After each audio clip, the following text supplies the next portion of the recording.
reclaim the year. To do so, we must live with a sense of fearlessness. In this folk tale, we'll learn about Hans.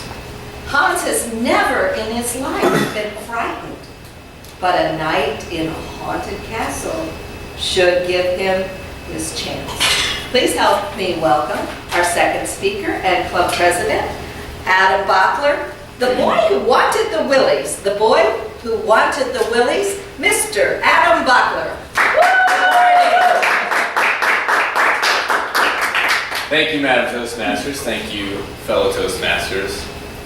There once was a boy who was never frightened, for he had not enough sense to be scared. One day, Hans and his big sister were walking home after dark. The wind howled and the trees creaked and groaned. The road led past a graveyard where the moon lit up a row of tombstones. Hans's sister began to quiver and shake. "Ooh," she said, "this place gives me the willies." "The willies?" Hans said. "What are the willies?" Do I have to tell you everything? The willies are when you get so scared, you quiver and shake. "Well," said Hans, "I never had anything like that. I wish I would get the willies so I'd know what they're like." The more Hans thought it over, the more he wished he'd had the willies. One day he told himself, well, if I want the willies, I'd better go look for them. So he said goodbye to his family and started down the road. Hans walked for many days. Everyone he met, he asked, "Can you give me the willies?" Many tried, but none could. At last, he came to the king's castle and stood before the king. "Your Majesty," he said, "can you give me the willies?"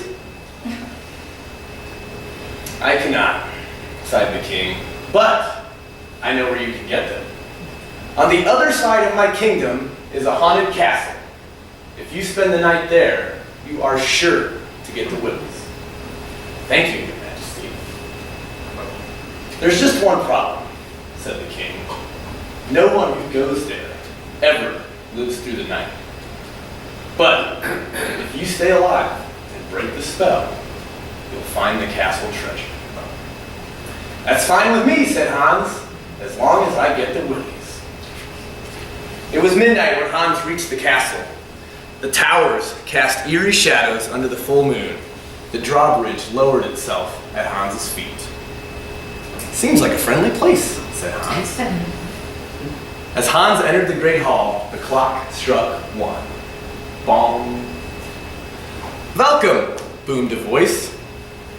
Hans looked around and saw 2 men playing cards. One had a long black cloak and the other had a furry face. "Would you care to join our game?" asked the man in the cloak. "It's been so long since we had anyone to play with." "Certainly," said Hans, taking a seat. "It will pass the time while I'm waiting for the willies." "I will explain the rules," said the cloaked man. "If my furry friend wins, he will rip you to shreds. If I win, I will drink your blood. If you win, we will let you live." "Sounds fair to me," said Hans. They played for almost an hour. In the end, the cloaked man won. "I want to drink your blood," he said, moving closer to Hans and showing Hans 2 long, pointy teeth. "I think you cheated," said Hans. He reached for the pointy teeth and broke them off. "Yow!"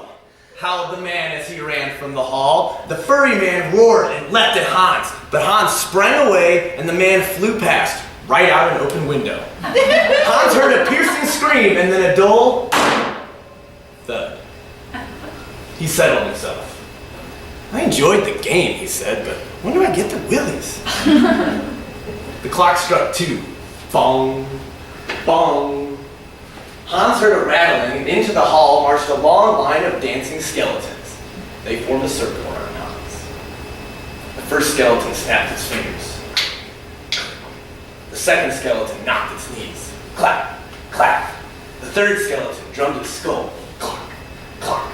The fourth skeleton tapped along its ribs in a little tune. Clackety-click-clock, clackety-click-clock. Nice beat, said Hans. One skeleton stretched a hand toward Hans. Don't mind if I do. Hans took hold of two bony hands and danced in a circle around the great hall. The music got louder. Clackety-clackety, click-clock-clackety, clackety-clackety, click-clock-clackety. Hold it, I can't dance that fast, shouted Hans over the clatter, but the skeletons gripped his hands harder and danced even faster. Clackety-clickety, clackety-clackety, clackety-clickety, clackety-clackety. I said, hold it! Hans gave a yank and ripped the two skeletons' arms right out of his bones. The music and the dancing stopped. I think you lost something, said Hans. The skeletons rushed at Hans and started jumping on him. Hans grabbed a chair and swung it, crash, bash, knocking all the skeleton bones out the window. I like a little dancing, he said, but I wonder when I'm going to get to Willies. The clock struck 3. Bong, bong, bong. From up the chimney, a deep voice called out, "Look out below!" Something huge came falling down and landed before the fireplace. It was a giant body with no arms or legs or head.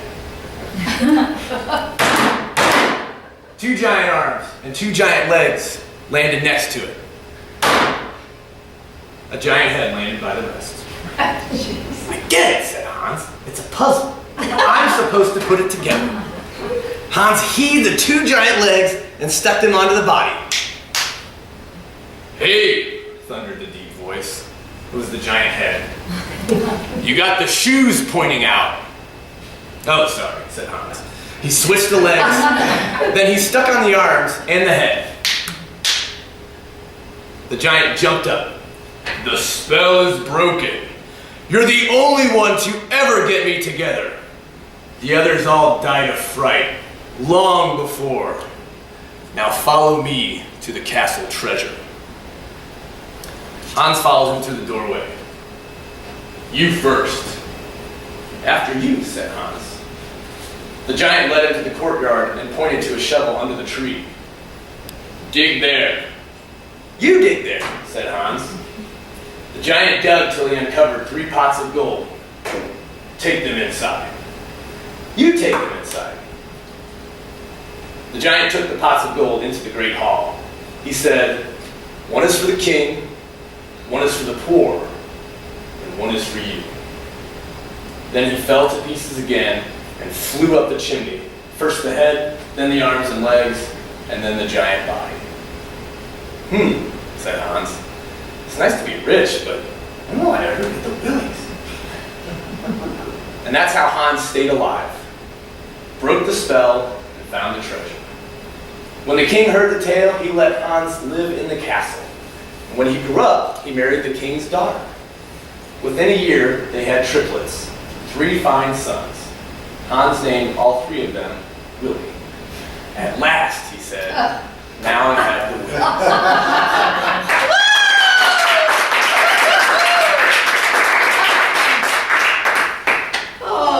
Wow.